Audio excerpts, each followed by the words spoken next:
Hi everyone, my name is Dave House. Again, I'm in Washington D.C., Massachusetts Avenue. We've got a basically a 100-year-old house that we're renovating. We've reached a point where our framing is complete, our subfloor is down. If you watched our other videos, you saw how we got to this point. The floor is now perfectly level. The walls have integrity again.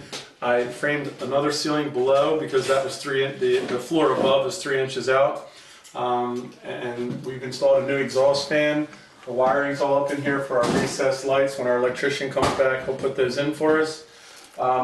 We've actually over here, since we're doing our custom recessed linen cabinet over the toilet, and that's a product that we sort of created, and we do that a lot. You'll see that I framed out for that cavity. The cabinet will have 2 doors on it. It'll stick out about even with the toilet tank and add some much needed storage space in here. In fact, when the customer and I were going over the details, husband and wife, we originally were going to do a vanity base in here, but this is so narrow and small, and they wanted that open feeling. This linen cabinet allows us to actually install a pedestal sink now, because all of their storage is going to be in here. Most people don't realize what they put in that vanity base. When you open it up and you pull it out, it's a lot of junk, and things get stuffed to the back, and it really doesn't provide functional storage. This is actually very functional storage. We've saved the old molding on the inside. The customer gave us permission to do that, but everything else is updated. Come in here and take a look at the shower base. We're preparing to pour, Dave and Eric are going to pour a custom poured cement floor in here. This is a knee wall.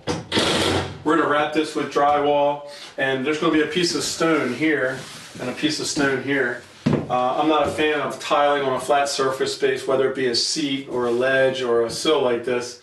I just don't trust it. Too many times over all the years I've been in business, whenever there's been flat ceramic tile, the water permeates the grout and ends up rotting this out over time. So when you put a piece of stone up, it's a permanent solution to that situation. You'll notice how I framed this up to create some lateral stability here. I ran this one all the way down.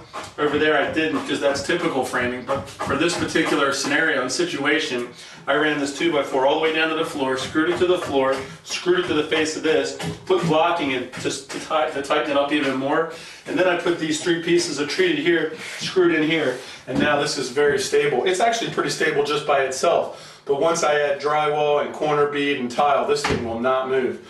We're actually going to put a full piece of glass here. This is going to be our walk-in area. This shower was designed so that you could reach in comfortably, turn the water on, wait for the temperature to get warm enough to take a shower. This is actually a universal diverter. You'll be able to have a knob here that will direct the water flow to a shower head that comes down from the ceiling, or to a handheld, which will be mounted directly in the center. The hose will start here and the hose will hang down. If you come in to the shower area, I'll show you some other special features that we created over the years that makes our shower bases a little bit better than the average shower base, especially when it comes to a custom poured unit. It takes a lot of skill and a lot of experience to get it right. I've torn out a lot that homeowners try to do themselves because they watch the video, or maybe another inexperienced contractor who doesn't do this every day. But when you use Budget Bath, you're getting, not only are you getting a fair price, but you're getting guaranteed great quality, especially when it comes to specialty features like this. For example, I don't know if you can see it on the video, but we've actually mortised out a pocket here. There's actually about a 1/4 inch recess here. And the reason that we do that is because when we get to the corners, it's almost like wrapping a Christmas present. When you fold over the corners, you need some place for that depth to build up, because if you didn't do this mortise, then when you put your cement board in here, it would sort of come down and then come out in the corners, and it wouldn't look very good. It would look, in fact, it would look terrible. In fact, I see it all the time, and it's sort of almost a pet peeve for me, because I can tell right away that whoever did the installation didn't really have enough experience to create this sort of pocket.